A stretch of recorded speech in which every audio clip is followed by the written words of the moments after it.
Hi Doobies! Welcome to Copenhagen! Copenhagen is undeniably beautiful. The Rose of Scandinavia, as my partner Kevin likes to call it. It's also the epicenter of gastronomy, especially in the fine dining world. But what lies beyond the Michelin stars? What are the essential Danish bites and experiences you can only have here? In this video, we're diving into 72 hours in Copenhagen, how to eat and explore the city like a local.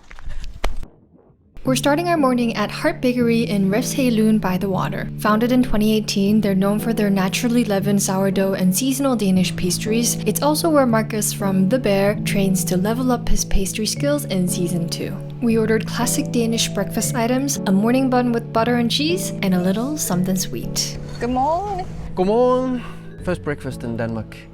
And you're of course gonna get a morning bun. A morning bun or morgenbolle consists of bread and cheese and butter, and that's it. Every morning we start with a morgenbolle. We love it. We are addicted to a morgenbolle. I will say, this is one of those things, before you try it, like when you see this on camera, you know, my mouth, it ain't like watering like crazy. It looks pretty dry. I mean, I love a grilled cheese, but once you try it, you'll understand why this is such a staple breakfast item. The bread is also like a sourdough bun, so there's a little bit of a twang. The butter is whipped, so it's kind of like moisture element. And the cheese is salty and acute and a little pungent, and together it makes a really great bite. Definitely on the drier side. That's just the way it is, but that's why you get coffee on the side. What is special about Hart Bakery, Kevin? Richard Hart, who's the founder, opened it after working at Noma. He just really perfected like the sourdough bread, and then especially the tebiggers that we're gonna eat after is like a respect for the old traditions, but with a new modern twist to it. I really like that. This is the first thing I want when I get home. Smørbrød and a bun with cheese. Taste. Tebiggers. So this is a very old staple pastry in Danish homes. You see it very rarely in the new age bakeries, but that's what I really love about Hart. Almost classic way, but with a modern twist, I would say. So a tebiggers is layered pastry that you fill up with remonks. And remonks is like a cream with whipped butter, sugar, almond paste. That's also why you see this like caramel that's just like oozing out while it's getting baked, and covered in poppy seeds. You see it's all caramelized and really nice down here. That's a good remong. Old people love this a lot, and You're old, so you like it? I love it.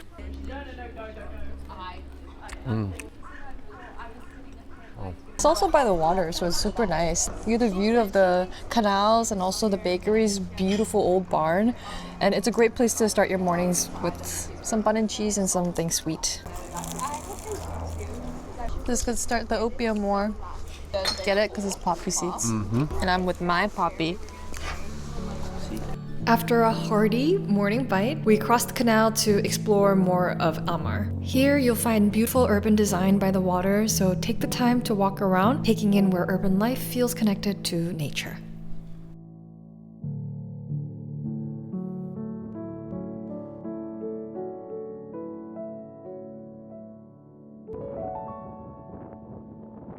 So right behind me we have the Opera House. And I think it's one of the only opera houses in the world where the entrance is right out to the ocean. So here you have a bus, which is a ferry that comes in and out every 20 minutes, and then you can actually sail over to the other side. Across the opera you have Amalienborg, which is where the king and queen resides. Pretty cool, man.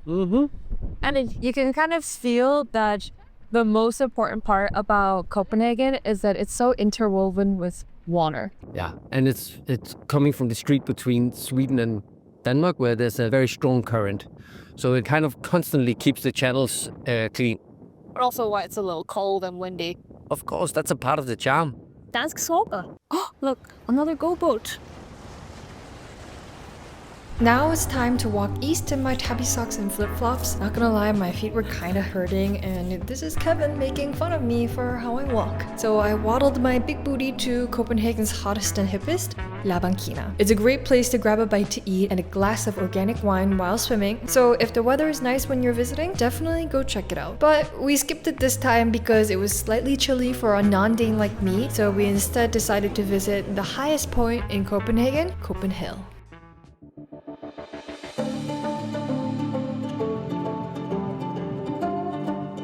These steps are like very wide. I don't think they're really fit for my size. I think wearing tabby socks with red flip-flops wasn't the best shoe choice for today. You can also take the elevator, by the way, or rock climb all the way up. It's the home to the largest climbing wall in Europe. And you know what? When you're walking up these steps, you're gonna realize it smells kind of farty in here. It's not your own armpits, it's actually coming from the hill itself. And Kevin will explain why that is in 3, 2, 1.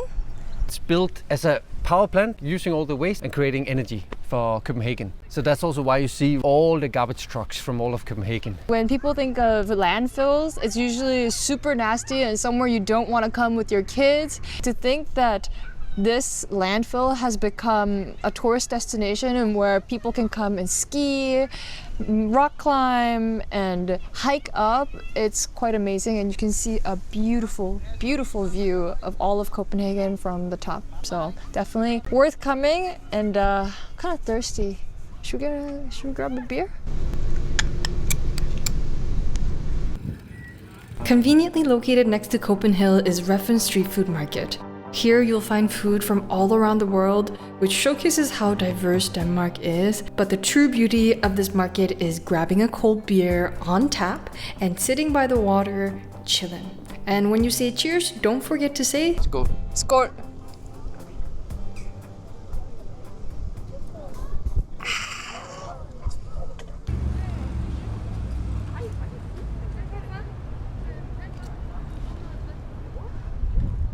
We're getting the ultimate Copenhagen street food, a hot dog. And you might be thinking, I mean, a hot dog's just a hot dog. What could be different, right? But just wait until you see.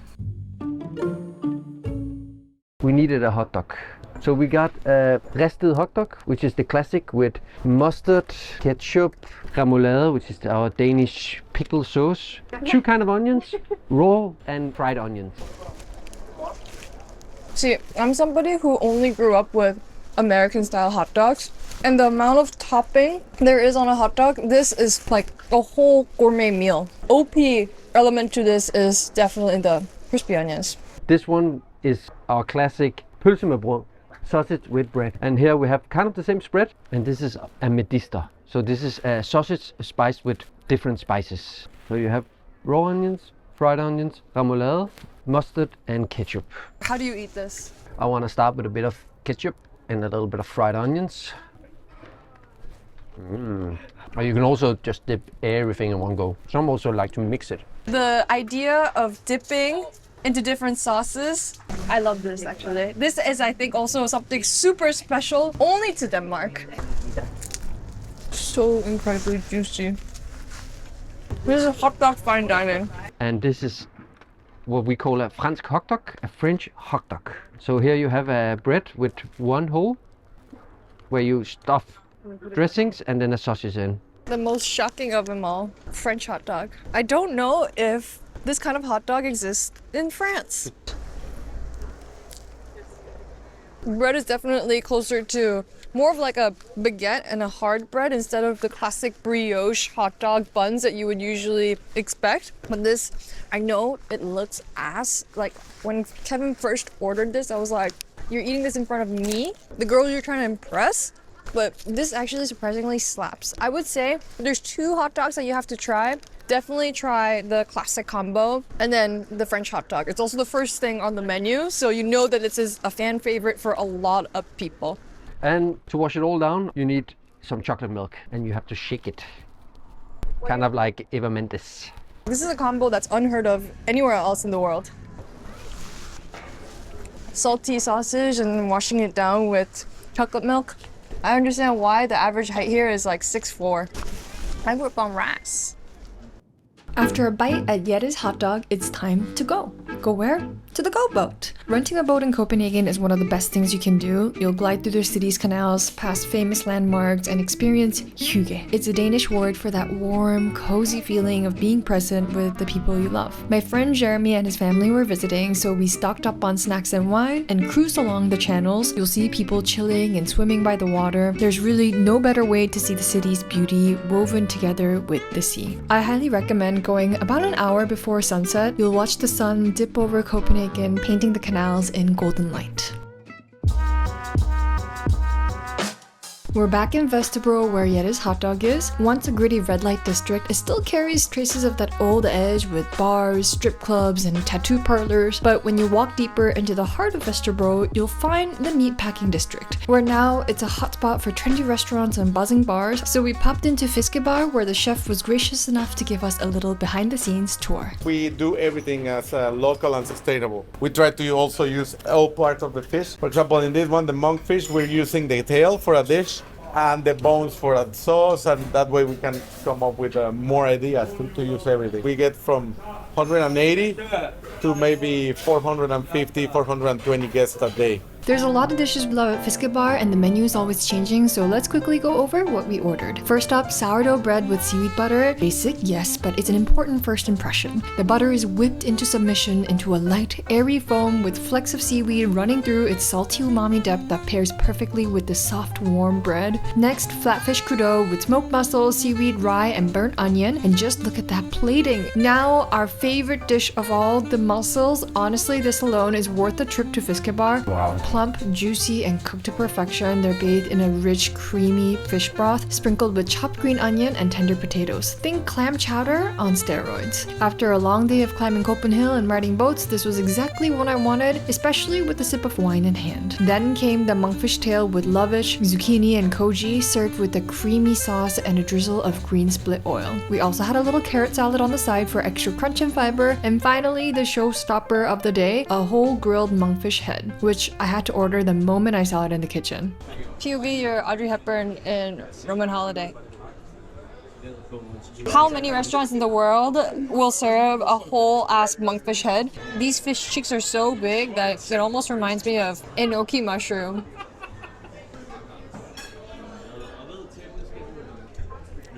Wow. The flesh itself is extremely creamy and milky, but it tastes like chicken. It's good. So if you're looking for something slightly more fancy but still laid back, Fiskebar is a great place to come for date night or for solo diners. And remember to always order the mussels. You thought we were gonna end the night there? No babe, that is not the Viking way. We're going to a classic Danish bodega. We met up with some friends to play a classic Danish drinking game. So this is gonna be the game of snyd we're gonna play today. It's the most classic bodega game. And snyd means deceive. So the rules are simple. It's all about guessing how many it is, or bluffing. Okay. 6 twos. I say 6 threes. I'll say 6 fours. 8 fours. But I'm saying Do we have an 8, 9, 10? It's a fun place where you're guaranteed to meet some interesting characters. I've been in love with it. no way. And you want a camera because Okay, not gonna lie, I thought Jeppe was bluffing, but he wasn't. And that's the whole point of playing snyd. You keep the dices rolling, making new memories with both old friends and new ones. The next day, I felt like death himself, which is why we're in Assistens Cemetery, Copenhagen's most famous cemetery. You might think a graveyard is a weird place for a morning walk, but here it's more like a leisure park. It's also the final resting place of Denmark's most famous author, H.C. Andersen. It's beautiful and peaceful, the perfect spot for a morning stroll to go get a strong cup of coffee.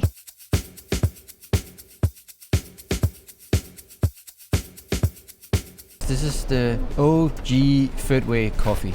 So Coffee Collective was the first in Copenhagen to kind of see coffee in a new light. So Coffee Collective is important because it's the first place to start a new way of drinking coffee, which was light roast. They wanted to respect coffee. Coffee Collective kind of changing the face of Nørrebro. It is kind of very similar to Brooklyn in a sense that it was kind of the start of gentrification in this neighborhood, right? It was.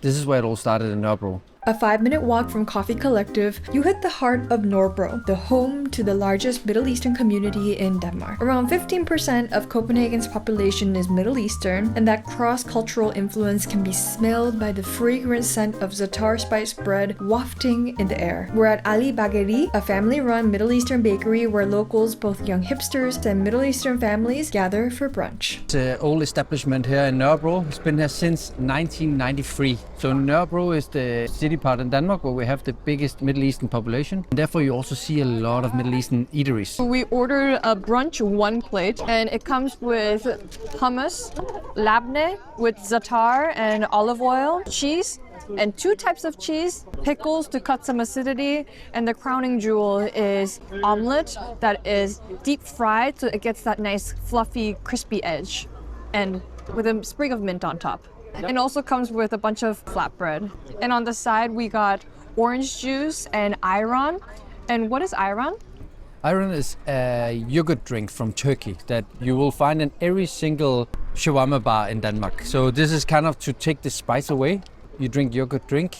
And the flatbread that we got on the side, we got half and half za'atar, which is the Arabic spice mix, along with Feta cheese. I think that's the beauty of Nørrebro, is that you can find hipster coffee, but you can also find really great eateries like Turkish breakfast, and they're making everything from scratch as well. And the owner is so kind. I would say Persian breakfast is probably one of my favorite ways to start the day. Lots of dips, not the kind that gives you cancer. Egg is executed perfectly, and the pickles on the side. A little bit of raw onion to start off the morning. They also make their fresh za'atar mix. You know what I love za'atar for? If you buy za'atar and sprinkle it on top of popcorn, it will be the best popcorn you'll ever have. It's very salty, but I like that. Like, I don't like sweet yogurt, like Go-Gurt, that you can just... That's weird. Ayran I like a lot. This is the red square. This is the heart of Nørrebro. It's designed by Bjarke Ingels, which also designed CopenHill. The concept behind the red square was to bring parts of the whole world together one place. So all the way down through the park here, you will see different icons from different parts of the world. Which one is this one from? Qatar. And light pole is from Germany. You have the bowl from Spain, a water fountain from Istanbul. It's kind of to showcase the diversity of Nørrebro. It's a melting pot, and I live right there. I can't reach for the first one. It's not very...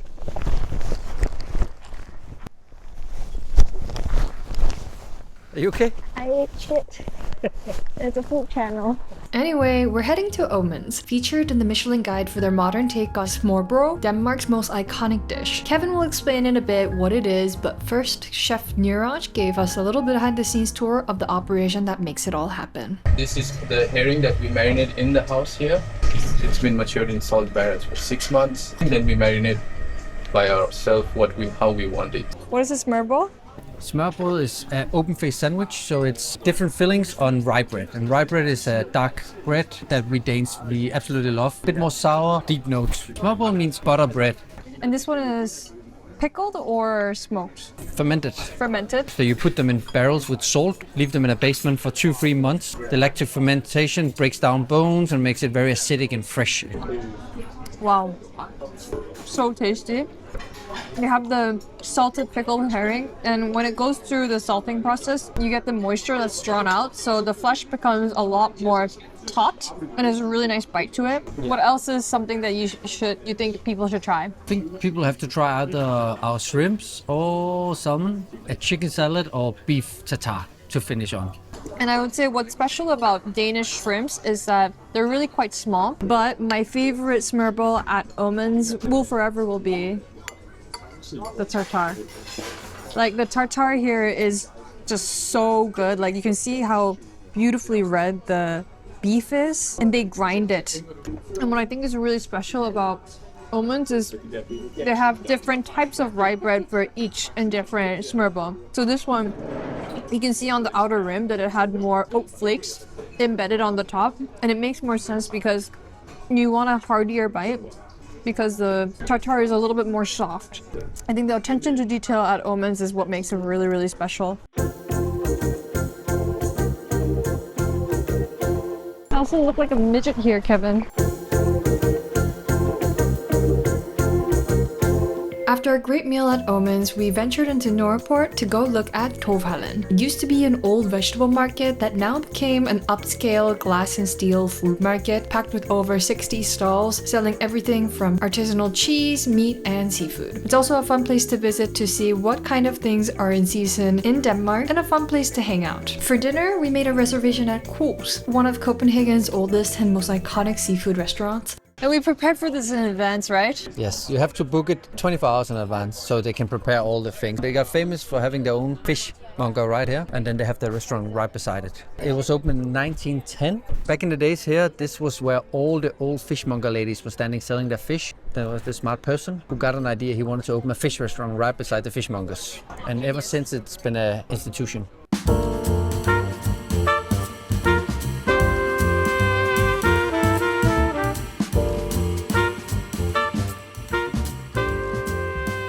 Scallops.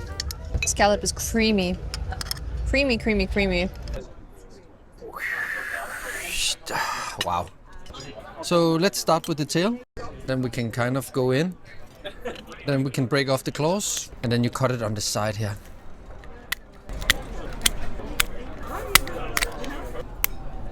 You take a little bit of the mayo. Just a little bit. Dig it out. You see here. And then all the flaky. Everything needs bread. Cheers.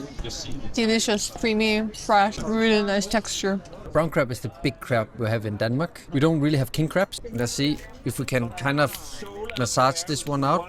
And then we can kind of scoop out all the meat. So here you also just want to get in there.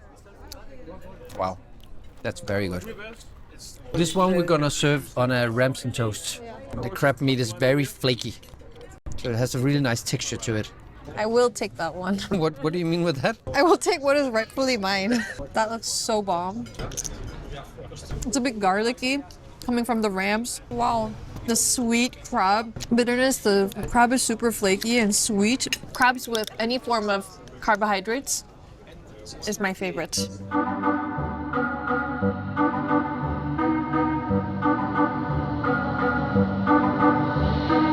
Okay, where are we? Let me just check Google Maps. Okay, so we are at Tivoli. This is a very old amusement park in the middle of Copenhagen. So this park has been here since mid-1800 and is a very treasured place for Copenhagen. Tivoli closes at 11, but technically they really first kick you out at 12 o'clock. So if you don't want to do rides and you just want to walk around and see the beautiful park, you can do that until 12 o'clock. I will say the beauty of Tivoli isn't about the rides itself, it's how old these rides are, and there is a certain antique charm to it that you can't see anywhere else in modern amusement parks. So treat it as a relic of its own, and Tivoli shines brighter at night.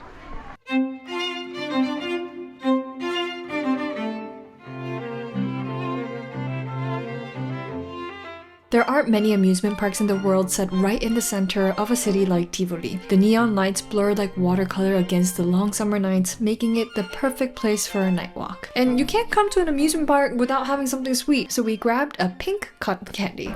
This looks like Marge Simpson's hair. A night at Tivoli is sweet like cotton candy. Good morning. Day 3 of Dansk Sommer. We are here at Louisiana Museum.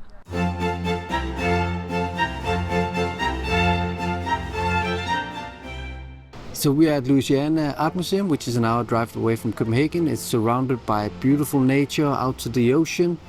It's built in the 50s by Knud, who wanted to create an art museum for modern art. I think what makes Louisiana really special, not just like the art itself, but the architecture here and the Danish design and how well it incorporates nature into the whole museum. I think that's what makes this place really special and stand out to other museums in the world. I don't know why, but something about being in museums makes me very hungry, so we stopped by Juno Bakery to grab their world-renowned cardamom buns. I have yet to try a cardamom snort that can keep up with Juno's.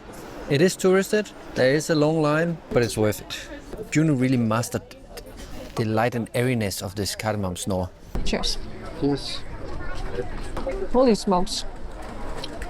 Like it's so light and fluffy. I could eat like 10 more of them. Oh, so tasty.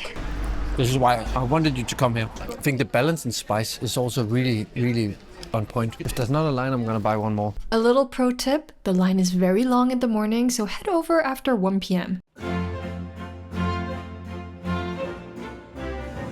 So when people are eating smørrebrød, what are like the 2 biggest drink choices for Danes?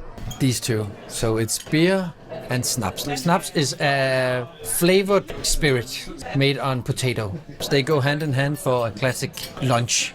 That is also why schønneman is specialized in snaps. So this is the curry herring, salted preserved herrings, and then seasoned with a curry dressing with capers on the side, red onion, always very important, soft boiled egg, and then it's pork lard underneath. So this is definitely for the more adventurous eaters. Kevin, is curry herring something really common in Denmark?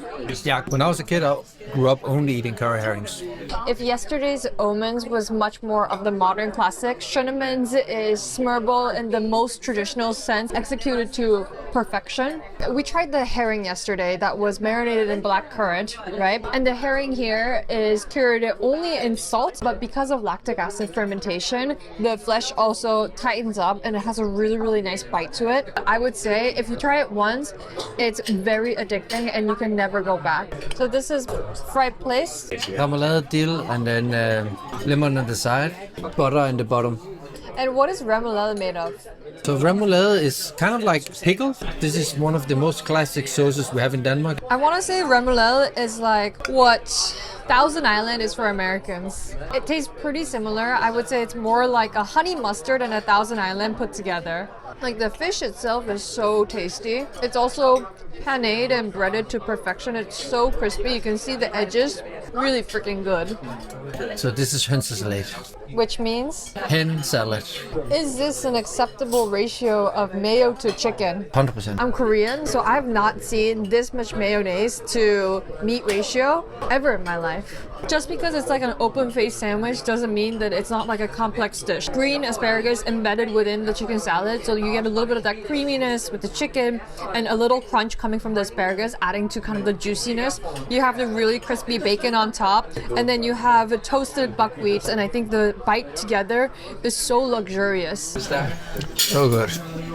This is the king of Danish smørrebrød. So this is the turmeric curry dressing with fermented cauliflowers, carrots, pickled cucumbers and onions. Pickled beetroots. You have salty capers, fresh zested horseradish, a raw egg yolk on top. Money jaggle. It runs. Yeah. Look how runny it is. Red onions. You have the steak, which is minced beef, and then underneath you have a toasted bread. So you don't have to do everything in each single bite. You can kind of construct your bite, so you can go a bit more spicy, which is the horseradish. You can add a bit more of the relish, which is more sour and umami. You can get the beetroot, which is more earthy, and then the salty notes from the capers. Wow, you know what this tastes like? A Japanese hanbok steak mixed with like the Korean beef tartare, yukwae. What really makes this special is just like all the side dishes, like the freshly grated horseradish. It is so tasty. I like that the toasted bread on the bottom, it absorbs all that meat juice and the egg yolk, so it becomes really soggy like this, almost like stuffing. And it's actually the best part. Pronouncing this dish is like kind of like a litmus test for the Danish proficiency language. And what is this exactly? So this is a compote of different seasonal red berries served with 50% cream. And then on top are slivered almonds. This is berries and cream, but completely cooked to perfection. It's definitely a little bit more viscous, but with the heavy cream, it kind of mellows it out. Berry taste coming through with a little bit of the toasted almonds. Like, it is one of the best desserts I've ever had in my life. Seasonal fruit desserts, when executed to perfection, is... For first time visitors to Copenhagen, must or Bust. Absolutely must. I think schønneman's is the most important place to go if you come and visit Copenhagen. After a kingly feast, we walked over to the King's Garden, Kongens Have. It's Copenhagen's oldest and most visited park, dating back to the early 1600s. Scattered throughout are sculptures, including, you guessed it, of H.C. Andersen. It's a favorite spot for both locals and visitors to picnic, stroll, and soak up a little bit of royal history in the city. We are in Nyhavn. What does Nyhavn translate to? Directly translated, it means new harbor. The big new harbor that was built in through Copenhagen. It's very iconic for the long channel in and all the very different colorful houses. And this is where all sailors they would dock when they came to Copenhagen. Things we need to do in Nyhavn is drink big beers, cold ice creams, and just traverse up and down. Nyhavn was built in 1600 by Christian V, and it was notoriously known for being like where thieves and sailors and everybody was hanging out. H.C. Andersen was living right here for 18 years also. It's a very famous street for Denmark. Kongens Nytorv, the big square. This was the grand square that the king made. So that's why you have Nyhavn coming all the way in here. You have an old establishment called Hotel d'Angleterre. You have the Royal Theatre, and this was really the show-off part of Copenhagen. You know, Kevin and I, we were thinking about doing a fine dining experience either at Noma or Kado or many other great places, which I'm going to write in the description box if you want any suggestions. But this time, it wasn't really what we were feeling. Instead, I want a real burger. Okay, pause. If this doesn't make sense to you, it's because my delivery was very weak, but I was referring to the scene in the menu. You know what I'd really like? Tell me. A cheeseburger. And the best burger that represents Denmark is Inside here. We actually want to go after the Brown Bodega on day 1, but they're open from Wednesday to Sunday. It's a late night institution serving Danish fast food, pork burgers, hot dogs, and Chinese fusion takeout, but the thing that you need to try here is a flæskesteg sandwich and a faxi kondi. So flæskesteg is the most treasured part of the pork for Danes. It's the loin piece with the skin. So a flæskesteg sandwich contains the bun, flæskesteg, French dressing, braised red cabbage, and pickled cucumbers. So we came to Isted Grill for our last bite, the flæskesteg sandwich, because this is like an iconic place. As a non-Dane, I think flæskesteg sandwich is one of the top 3 burgers that you can ever try on earth because it's crispy pork. It's also warm and you have the skin that's just completely shattering when you bite into it. You also have the combination of the hollandaise and you have the red braised cabbage that's sweet. The whole bite comes together perfectly. I feel like this is one of those bites that you have to try when you're here. And then faxi kondi, this is like a Danish Sprite, right? Kind of like an old school Red Bull. It's a little more saltier than a Sprite. I think that's probably the reason why I like it so much. And this is our final stop and something that I always have to get whenever I'm in Copenhagen. Kevin actually ended up ordering one more for the road.